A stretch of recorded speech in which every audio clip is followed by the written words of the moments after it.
میرے محترم بھائیوں اور دوستوں، اس کائنات کی ہر چیز اس کے زوال اور اس کی ہلاکت اور تباہی کا خود پتہ بتاتی ہے۔ ہم روز سورج کو چڑھتا ہوا دیکھتے ہیں۔ سورج چڑھتا ہے اور پورے عالم کو چمکا دیتا ہے، لیکن چند گھڑیاں بھی نہیں گزرتی کہ اس کا روشن چہرہ زرد ہونا شروع ہو جاتا ہے۔ چند گھڑیوں کے بعد اس کی سفیدی سیاہی میں بدل جاتی ہے۔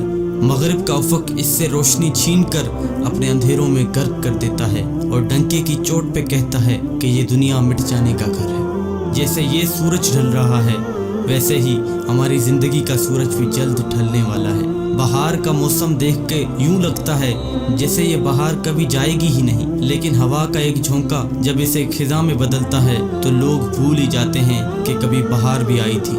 اسی طرح جوانی کی ترنگ میں جب آدمی مچلتا ہے اور اچھلتا ہے تو اس کے اندر جوانی کی لہریں دوڑ رہی ہوتی ہیں۔ وہ سمجھتا ہے کہ یہ جوانی ہمیشہ رہے گی۔ وہ گھنٹوں گھنٹوں شیشے میں اپنے چہرے کو دیکھتا ہے، کبھی ایک زاویے سے دیکھتا ہے تو کبھی دوسرے زاویے سے دیکھتا ہے، اور دیکھ کر دل میں سوچتا ہے کہ میں کیسا لگ رہا ہوں۔ اپنے اوپر خود اتراتا ہے، لیکن پھر چند صبحیں گزرتی ہیں اور چند شامیں، دن مہینوں میں تبدیل ہوتے ہیں اور مہینے سالوں میں، اور پھر بڑھاپا دستک دیتا ہے۔ اب وہی شخص آئینے کا سامنا کرتے گھبراتا ہے اور اپنا چہرہ دیکھ کر خود سے کہتا ہے کہ یہ وہ چہرہ تو نہیں ہے جو کبھی تر و تازہ رہتا تھا، جو کبھی گلاب سے تشبیہ دیا جاتا تھا، جو کبھی صبح صادق سے تشبیہ دیا جاتا تھا۔ نہیں نہیں، یہ وہ چہرہ نہیں ہے۔ اس پر تو مکڑی کے جالے کی طرح بڑھاپے نے جھریوں کا تانا بانا بن دیا ہے۔ کہاں ہیں وہ چشمے گزال سی آنکھیں؟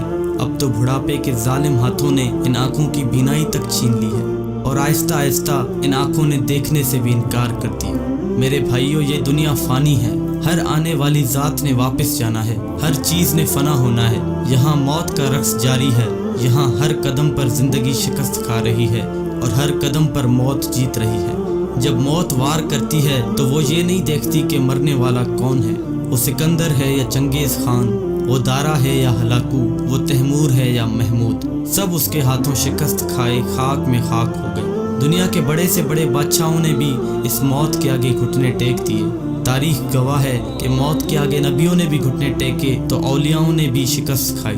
جب اتنی بڑی ہستیوں پہ موت کا وار خطا نہیں ہوا تو کیا اس کا وار جب ہم پہ ہوگا تو خطا ہو جائے گا؟ دنیا کے بڑے سے بڑے نشانہ باز کا نشانہ خطا ہو سکتا ہے، لیکن موت کا وار کبھی خطا نہیں ہو سکتا۔ تو میرے بھائیوں، اس دنیا کی چیزوں سے دھوکہ مت کھاؤ۔ اگر یہاں کی صبح سے دھوکہ لگ رہا ہے تو دیکھ لو کہ ہر صبح کی شام ہوتی ہے۔ اگر یہاں کی جوانی سے دھوکہ کھانے لگو تو یاد کرو کہ ہر جوانی کا انجام بڑھاپا ہے، اور اگر یہاں کے ناچ گانے اور راگ و رنگ سے دھوکہ کھانے لگو تو مرنے والوں پہ رونے والوں کا نوحہ سن لو، ان کی چیخ و پکار سنو۔ اور اگر یہاں کے بلند و بالا گھر اور محلات سے دھوکہ کھانے لگو تو قبرستان کا چکر لگا لو اور دیکھو کہ آج یہاں وہی لوگ زیر خاک ہیں جن کے گھروں کی ٹائلز بھی اٹلی سے منگوائی جاتی تھی، جن کے لیے اسپیشل آرائش کا سامان یورپ اور امریکہ سے منگوایا جاتا تھا، جو اپنے جسم پر میل کا نشان تک برداشت نہیں کرتے تھے، جن کے کمرے میں مکھی تک کا گزر نہیں ہوتا تھا، جن کے باغیچوں میں لاکھوں روپے کا ایک ایک پودا ہوتا تھا۔ آج دیکھو تو صحیح، موت نے ان کا کیا حال کر کے رکھ دیا۔ آج موت نے ان کی آنکھوں کو نکال کے پھینک دیا۔ آج موت نے ان کے خوبصورت چمکتے چہرے کو گلا دیا۔ موت نے ان کے موتیوں جیسے دانتوں کو اکھاڑ دیا اور ان کے جوان جسم کو کیڑوں نے کھا کھا کے ہڈیوں کا ڈھانچہ بنا دیا۔ قبر کی تپش نے ان ہڈیوں کو بھی گلا دیا۔ کہاں ہے وہ حسین چہرہ، وہ سر و قامت، وہ حسین آنکھیں؟ سب خاک بن چکا ہے۔